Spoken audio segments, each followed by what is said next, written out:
Nous étions mariés depuis 23 ans, assez longtemps pour construire une vie entière, assez longtemps pour croire à la sécurité, assez longtemps pour être convaincu que je faisais partie d'une véritable famille. Je m'appelle Éléonore Martin, j'ai 62 ans, et 3 jours seulement après que Thomas a été mis en terre, ses fils sont venus pour tout me retirer. Adrien et Maxime sont arrivés sans prévenir, sans fleurs et sans la moindre trace de compassion. Ils sont entrés directement dans le bureau de Thomas comme s'ils en étaient déjà les propriétaires, cette même pièce où il lisait les nouvelles chaque matin, ce même bureau où il me tenait la main lorsqu'il m'avouait sa peur de la maladie. Adrien était l'aîné, grand, sûr de lui, toujours vêtu comme un homme qui s'attend à ce que le monde entier se plie à ses exigences. Maxime se tenait à ses côtés, plus discret, mais tout aussi aux aguets. Leurs yeux n'étaient pas embués par le chagrin, ils étaient remplis de calculs. « Éléonore » a dit Adrien, utilisant mon prénom comme une simple formalité administrative, nous devons discuter de la succession. Le mot succession m'a frappé plus violemment que n'importe quelle condoléance. Mon mari n'était même pas encore froid dans sa tombe qu'il divisait déjà sa vie comme un simple inventaire commercial. Maxime a ajouté que nous savons que c'est une période difficile, mais qu'il y a des questions juridiques qui doivent être réglées immédiatement. Je les ai regardés, debout dans le bureau de Thomas, respirant l'air d'une maison qu'il n'avait jamais aidé à entretenir. Il n'avait pas été là pendant les longues nuits à l'hôpital, il ne s'était pas assis aux côtés de Thomas quand les médecins parlaient à voix basse, il ne lui avait pas tenu la main quand il murmurait qu'il avait peur. Pourtant, ils étaient là maintenant, prêts à réclamer ce qu'ils estimaient leur revenir de droit. Quelle question juridique, ai-je demandé. Adrien a ouvert un dossier et l'a posé sur le bureau de mon mari, à l'intérieur se trouvaient des documents qui semblaient lourds d'autorité. Selon le testament de papa, a-t-il dit, la résidence principale de Paris, la maison de vacances en Normandie et les actifs de l'entreprise reviennent à Maxime et à moi. Mon cœur a manqué un battement. Notre maison, celle que Thomas et moi partagions, l'endroit où nous avions ri, débattu et planifié le reste de nos jours. Et moi, ai-je demandé. Maxime a légèrement bougé sa posture en précisant qu'il y a une assurance vie pour vous de 200 000 euros. 200 000 euros pour une femme qui avait abandonné sa carrière pour soutenir une famille qui ne l'avait jamais vraiment considérée. C'est à ce moment-là que j'ai compris une chose terrible. Ils ne me voyaient pas comme l'épouse de Thomas, ils me voyaient comme un obstacle et ils étaient prêts à m'écarter. Pendant quelques secondes après que Maxime a parlé, je n'ai pas pu trouver ma voix. 200 000 euros semblait être une somme importante jusqu'à ce que je la compare à la vie que j'étais sur le point de perdre. Adrien s'est appuyé contre le bureau de Thomas comme s'il lui appartenait déjà. La maison où vous êtes assise est estimée à environ 900 000 euros, a-t-il déclaré, la villa en Normandie vaut environ 700 000 euros et l'entreprise génère des revenus réguliers. Papa voulait que tout cela reste dans la famille. La famille, mais pas moi. J'ai hoché la tête lentement, essayant de rester calme. Et où suis-je censé vivre, ai-je demandé. Vous avez 30 jours, a répondu Adrien sans aucune hésitation, cela devrait être suffisant pour vous organiser. 30 jours pour emballer 23 ans de souvenirs. 30 jours pour trouver un nouveau toit, déménager mes affaires et, d'une manière ou d'une autre, faire mon deuil en même temps. Maxime a ajouté que nous n'essayions pas d'être cruels, Éléonore, mais papa a toujours cru que le sang était ce qui importait pour l'héritage. Le sang importait, comme si l'amour, la loyauté et les années de sacrifice ne signifiaient rien. J'ai pensé à la façon dont Thomas me tenait la main le soir quand nous étions assis sur le canapé. J'ai pensé à la façon dont il m'appelait son oncle et maintenant ses fils me disaient que je valais moins qu'une petite police d'assurance. Il y a aussi autre chose, a dit Adrien, son ton changeant.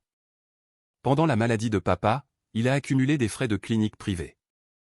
La mutuelle a couvert la majeure partie, mais il reste environ 180 000 euros d'impayés. Ma poitrine s'est serrée. C'était presque tout l'argent de l'assurance.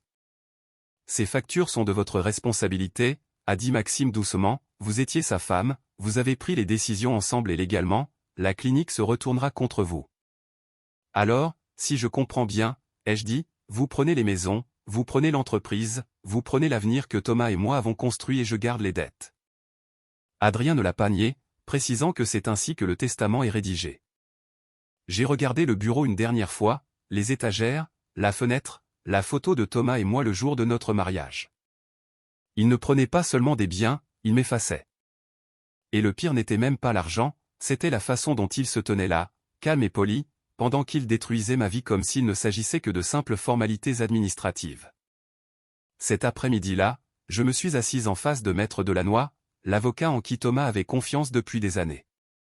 Son bureau était calme, rempli de diplômes encadrés et d'étagères de codes juridiques épais qui sentaient légèrement la poussière et l'encre. « Éléonore, dit-il doucement, vous n'êtes pas obligée d'accepter cela car le testament qu'ils vous ont montré peut être contesté. » Je l'ai regardé, épuisé, lui demandant sur quel motif. « Il y a de graves irrégularités, » a répondu Maître Delannoy. Thomas a effectué des changements peu de temps avant de mourir. Nous pouvons arguer qu'il était sous pression ou pas pleinement informé, nous pouvons tout ralentir et forcer Adrien et Maxime à négocier. Tout ralentir. Les mots me semblaient pesants. Combien de temps cela prendrait-il, ai-je demandé.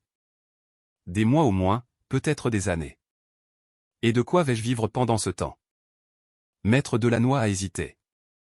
Vous recevriez toujours l'argent de l'assurance, mais les factures médicales pourraient en engloutir la plus grande partie avant que l'affaire ne soit résolue. Donc, je serais fauché, stressé et en train de combattre deux hommes qui n'ont aucun scrupule à m'écraser.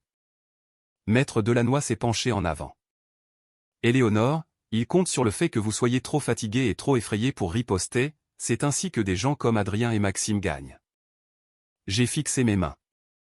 Elles paraissaient plus vieilles qu'auparavant, plus fines, usées. Thomas m'avait toujours promis que je serais en sécurité, ai-je dit doucement, que je n'aurais jamais à m'inquiéter pour l'argent. Maître Delannoy a hoché la tête. C'est pour cela que tout ceci n'a aucun sens, ce testament ne ressemble pas à Thomas. Et si je ne me bats pas, ai-je demandé. Maître Delannoy a cligné des yeux. Vous voulez dire que vous signeriez tout simplement. Et si je les laisse savoir ce qu'ils pensent vouloir, à quelle vitesse cela pourrait-il être fait? Éléonore, vous abandonneriez vos droits, il n'y aurait pas de retour en arrière. À quelle vitesse?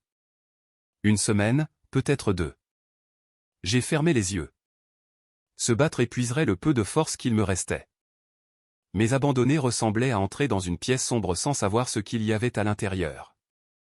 Je ne suis pas faible, ai-je dit doucement, je suis juste fatigué d'être traité comme si je n'étais rien. Maître Delannoy m'a regardé avec inquiétude. Je pense que vous faites une erreur. Peut-être, ai-je répondu, mais c'est une erreur que je choisis. Cette nuit-là, je suis resté seul dans le salon, entouré par le silence que Thomas remplissait autrefois. Chaque son semblait plus fort sans lui, le tic-tac de l'horloge, le ronronnement du réfrigérateur, ma propre respiration. J'ai pensé à la lutte, à me tenir au tribunal pendant qu'Adrien et Maxime m'observeraient avec ses yeux froids. J'ai imaginé des mois d'avocats, d'audiences et de jugements murmurés sur la belle-mère avide qui voulait plus que sa part. Je n'avais pas la force pour ce genre de guerre. Alors, j'ai fait un choix différent. J'ai appelé Maître Delannoy le lendemain matin et je lui ai dit que j'étais prête à signer tous les papiers dont Adrien et Maxime avaient besoin. Il a essayé de m'en dissuader à nouveau. Je l'ai laissé parler, mais ma décision était déjà prise. Il pense que je capitule, lui ai-je dit, laissez-les le croire. Le deuil fait des choses étranges aux gens. Il vous fait paraître faible. Il fait croire aux autres qu'ils peuvent vous piétiner. Adrien et Maxime avaient déjà décidé que j'étais vaincu, mais ce qu'ils ne savaient pas, c'est que j'avais fini de demander l'équité. Parfois, la personne la plus silencieuse dans la pièce est celle qui voit tout. Quand j'ai raccroché le téléphone, je suis entré dans le bureau de Thomas une dernière fois. L'odeur de son eau de Cologne flottait encore. Sa chaise était encore légèrement tournée, comme s'il venait juste de s'éloigner. J'ai posé ma main sur son bureau. Tu m'as toujours dit de faire confiance à mon instinct, ai-je chuchoté comme en réponse, mes doigts ont frôlé quelque chose à l'intérieur du petit tiroir. Une minuscule clé en laiton. Je l'ai ramassée et je l'ai retournée dans ma paume. Elle était vieille, usée, importante. Et à cet instant, j'ai su que Thomas ne m'avait pas laissé les mains vides. Il m'avait laissé une porte. La clé n'appartenait à aucune serrure de la maison. J'ai essayé chaque armoire, chaque tiroir, chaque pièce de rangement. Elle n'allait nulle part. Pourtant, Thomas l'avait cachée à l'endroit précis où il ne gardait que les choses qui comptaient, ce qui la rendait différente. Je l'ai glissée dans ma poche et j'ai continué ma journée, faisant semblant d'être juste une autre veuve éplorée emballant sa vie. Adrien et Maxime ont appelé 2 fois pour demander si j'avais parlé à Maître Delannoy. Leur voix était polie, mais pressée. Ils voulaient que ce soit réglé rapidement. Cela seul me rendait inquiète. Thomas n'avait jamais rien précipité dès qu'il s'agissait d'argent. Il disait toujours que les décisions lentes étaient les décisions les plus sûres, mais ses fils agissaient comme des hommes effrayés de manquer de temps. Cette nuit-là, j'étais assise dans la cuisine, tournant la clé entre mes doigts. Elle semblait plus lourde qu'elle n'aurait dû l'être. « Que m'as-tu laissé, Thomas » ai-je chuchoté. Le lendemain matin, j'ai trouvé la réponse par accident. Je triais son portefeuille, celui que l'hôpital m'avait rendu dans un sac scellé. Derrière son permis de conduire se trouvait une petite carte que je n'avais jamais vue auparavant. Crédit National était imprimé dessus en lettres noires simples. Au dos, de l'écriture de Thomas, se trouvait un seul numéro, le 379. Je l'ai fixé pendant un long moment. Puis j'ai regardé la clé dans ma main. Un coffre-fort. Mon cœur s'est mis à battre la chamade. Thomas n'avait jamais mentionné de coffre, n'avait jamais mentionné quoi que ce soit de caché. Et pourtant, il était là, quelque chose qu'il n'avait confié à personne d'autre, pas même à ses fils. J'ai attrapé mon sac et mon manteau et j'ai conduit jusqu'à la banque avant que le doute ne puisse m'arrêter. Je n'ai pas prévenu Adrien. Je n'ai pas prévenu Maxime. Pour la première fois depuis la mort de Thomas, quelque chose en moi se sentait éveillé. S'il y avait une vérité enterrée dans ce coffre, j'allais la trouver.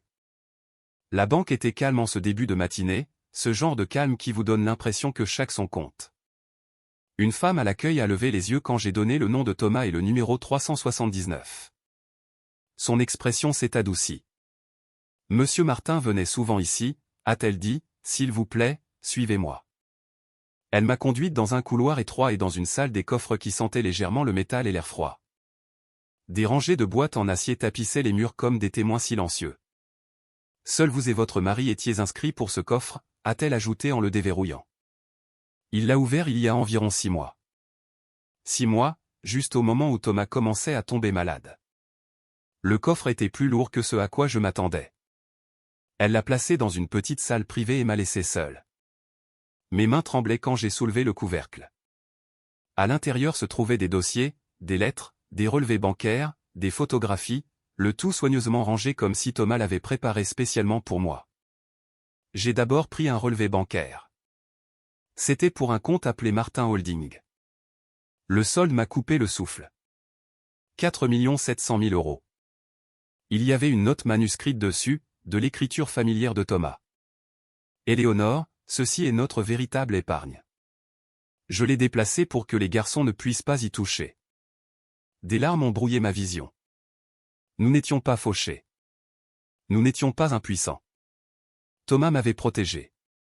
J'ai ouvert un autre dossier et j'ai senti mon estomac se nouer. Il contenait des courriels entre Adrien et quelqu'un que je ne connaissais pas. Les messages étaient froids et calculateurs. Papa Empire, avait écrit Adrien, nous devons déplacer les actifs avant qu'elles ne comprennent quoi que ce soit. La réponse était pire encore. Une fois qu'il aura signé, tout sera sous les nouvelles sociétés. La femme ne comprendra ce qui s'est passé que lorsqu'il sera trop tard. Ils avaient planifié cela pendant que Thomas était mourant. Le dossier suivant contenait des photographies. Adrien entrant dans un casino. Maxime rencontrant des hommes en costume sombre. Des relevés financiers montrant des dettes massives et des investissements ratés. Et puis je l'ai vu. Un autre testament. Celui-ci datait de quelques semaines seulement avant la mort de Thomas. Celui-ci me laissait absolument tout. Mes mains se sont pressées contre la table pour m'empêcher de tomber. Ils utilisaient le mauvais testament. Celui qu'ils m'avaient montré n'était pas le dernier que Thomas avait signé. Il les avait surpassés et il m'avait laissé la preuve. Au fond du coffre se trouvait une lettre de la main de Thomas.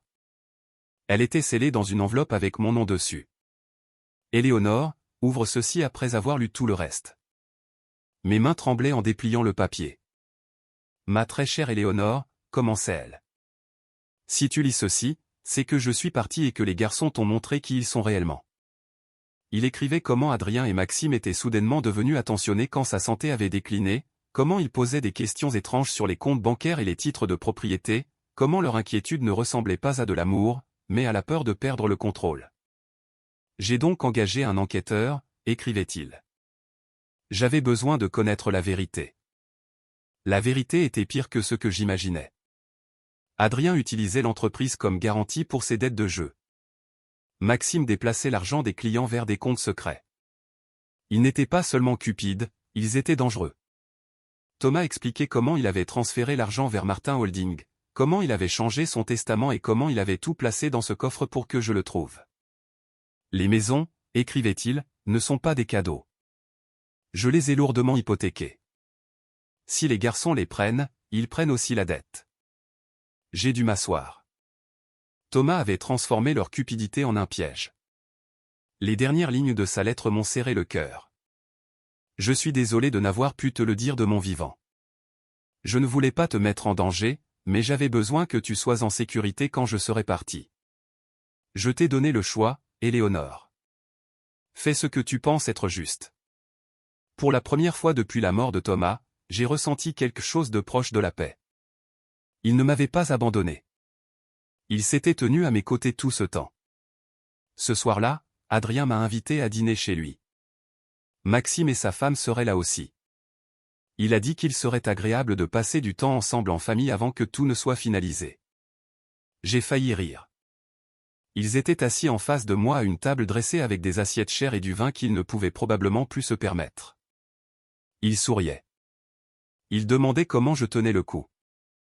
Ils parlaient comme s'ils s'en souciaient. Adrien parlait de rénover la maison de Normandie. Maxime mentionnait la vente de l'entreprise.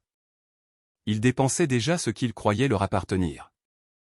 J'ai hoché la tête et j'ai bu une gorgée d'eau, pensant au dossier dans le coffre-fort. À un moment donné, j'ai mentionné la clé que j'avais trouvée dans le bureau de Thomas. Adrien s'est figé pendant une demi-seconde. La fourchette de Maxime s'est arrêtée en plein air. Un coffre-fort, ai-je dit nonchalamment. Étrange, n'est-ce pas? Adrien a forcé un sourire. Papa a toujours aimé cacher des choses. J'ai pensé que je devrais peut-être vérifier avant de signer quoi que ce soit, ai-je ajouté. Maxime s'est raclé la gorge. Ce n'est peut-être pas nécessaire, nous ne voulons pas que vous soyez dérouté par de la paperasse. Dérouté, j'ai souri poliment. Thomas disait toujours que j'étais plus intelligente que ce que les gens pensaient. Ils n'ont pas ri. Au moment où le dessert a été servi, j'ai réalisé qu'ils avaient peur, et la peur me disait que j'étais exactement là où Thomas voulait que je sois. Le lendemain matin, nous nous sommes retrouvés au cabinet de Maître Delannoy. Adrien et Maxime étaient assis d'un côté de la table, leur avocat à leur côté. Je me suis assise en face avec Maître Lefebvre, mon nouvel avocat. Ils ont essayé de contrôler la pièce dès la première seconde. Il y a eu un malentendu, a dit Adrien, quelqu'un prétend qu'il existe un autre testament. Maître Lefebvre a calmement ouvert sa mallette. Pas une prétention, une production de preuves. Il a fait glisser les documents sur la table. Le vrai testament, les relevés bancaires, les dossiers d'hypothèque. Maître Delannoy a fixé les pages. Celle-ci n'était pas dans mon dossier. C'est parce que Thomas a mis fin à votre mission, a dit Maître Lefebvre doucement, il ne faisait confiance à personne qui partageait des informations avec ses fils. Maxime a pâli. Adrien a frappé la table du poing. C'est une fraude. Non, a répliqué Maître Lefebvre, ce que vous avez fait était une fraude. Il s'est tourné vers les documents d'hypothèque. La maison que vous pensez hériter possède un prêt de 1 200 000 €. La propriété normande a 800 000 € de dette. Adrien a ri nerveusement. C'est impossible. Ces maisons valent moins que cela. Exactement, a dit Maître Lefebvre. Le silence est tombé sur la pièce. Puis sont venus les relevés bancaires, les preuves du jeu d'Adrien, l'argent des clients volés par Maxime, les appels enregistrés. Vous voliez un homme mourant, a dit Maître Lefebvre, cela s'appelle de l'abus de faiblesse sur personne vulnérable. Maître Delannoy semblait sur le point de s'évanouir. Adrien s'est tourné vers moi. Éléonore, vous ne croyez pas à ça, n'est-ce pas? J'ai croisé les mains. Thomas y croyait et il s'y est préparé. Maxime a chuchoté que nous sommes ruinés. Pas encore, a dit Maître Lefebvre, vous avez encore un choix. La salle attendait. Pour la première fois, il n'avait pas le contrôle. C'était moi. Maître Lefebvre a placé un dernier document devant moi. C'est un acte de donation, a-t-il dit, il transfère la maison et la propriété de Normandie à Adrien et Maxime. Les yeux d'Adrien se sont éclairés. C'est déjà mieux. J'ai pris le stylo. Vous vouliez tout, ai-je dit doucement, je vous le donne. J'ai signé. Leur avocat a souri pendant exactement 2 secondes. Puis il a lu les petits caractères. Le visage s'est vidé de son sang.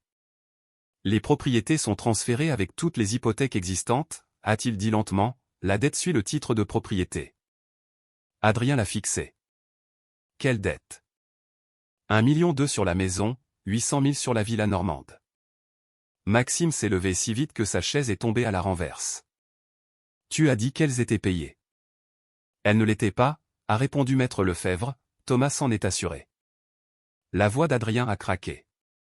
Vous nous avez piégés. Non, ai-je dit calmement, vous vous êtes piégé vous-même quand vous avez essayé de voler votre père.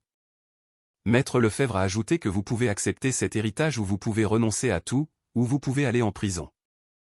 Adrien a regardé Maxime. Maxime a regardé le sol. Ils ont signé parce que la peur est plus forte que la fierté. Et ce fut le moment où ils ont enfin compris ce que signifie perdre. 3 mois plus tard, les maisons n'étaient plus là. Adrien n'a pas pu refinancer les prêts, Maxime non plus. Les banques ont saisi les 2 propriétés et les ont poursuivies pour le reste des sommes impayées. Adrien a déposé le bilan, son problème de jeu n'était plus un secret et le tribunal l'a condamné à suivre un traitement. Sa licence d'avocat a été suspendue. Maxime a perdu ce qui restait de ses affaires, les clients qu'il avait trompés ont porté plainte et il a pris un emploi de nuit pour gérer un hôtel près de l'aéroport. Leur monde s'est effondré exactement aussi vite qu'ils avaient essayé de prendre le mien. Plus de voitures de luxe, plus de dîners coûteux, plus de faux-semblants.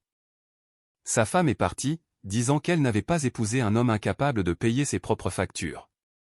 Ils ont essayé de m'appeler, je n'ai pas répondu. Thomas m'avait donné la paix et il s'était donné la ruine. J'ai vendu les parts restantes des investissements de Thomas et j'ai emménagé dans une petite ville côtière en Bretagne, là où l'océan rejoint le ciel. Ma nouvelle maison n'était pas grande, mais elle était à moi. Aucun souvenir de tension, aucun bruit de pas qui me rappellerait la trahison. J'ai planté un jardin dans la cour arrière, des roses, de la lavande, des herbes aromatiques. Chaque plante semblait être une petite promesse que quelque chose de nouveau peut pousser après que tout a été brûlé. Pour la première fois depuis des décennies, je me réveillais sans anxiété dans la poitrine. Personne ne me surveillait, personne n'attendait que je faiblisse. J'ai pris des cours de peinture au centre culturel local, j'ai fait du bénévolat dans un refuge. J'ai appris à apprécier les matins calmes avec mon café et le bruit des vagues. Thomas ne m'avait pas seulement laissé de l'argent, il m'avait laissé la liberté. Et la liberté, c'est comme respirer après avoir été sous l'eau pendant des années. Je n'étais plus la femme qu'Adrien et Maxime méprisaient, j'étais simplement Éléonore, et cela suffisait. S'il y a une chose que cette histoire m'a apprise, c'est celle-ci, ne confondez jamais le silence avec la faiblesse. Adrien et Maxime croyaient que j'étais insignifiante parce que je ne criais pas. Ils croyaient que j'étais impuissante parce que je ne me battais pas de la manière qu'ils attendaient. Mais les gens silencieux voient plus et se souviennent de plus. Si vous écoutez ceci et que vous vous sentez piégé par votre famille, par un partenaire ou par des gens qui vous traitent comme si vous ne comptiez pas, souvenez-vous de ceci. Vous n'avez pas besoin d'être bruyant pour être fort. Vous avez besoin d'être patient, vous avez besoin d'être observateur et quand le moment est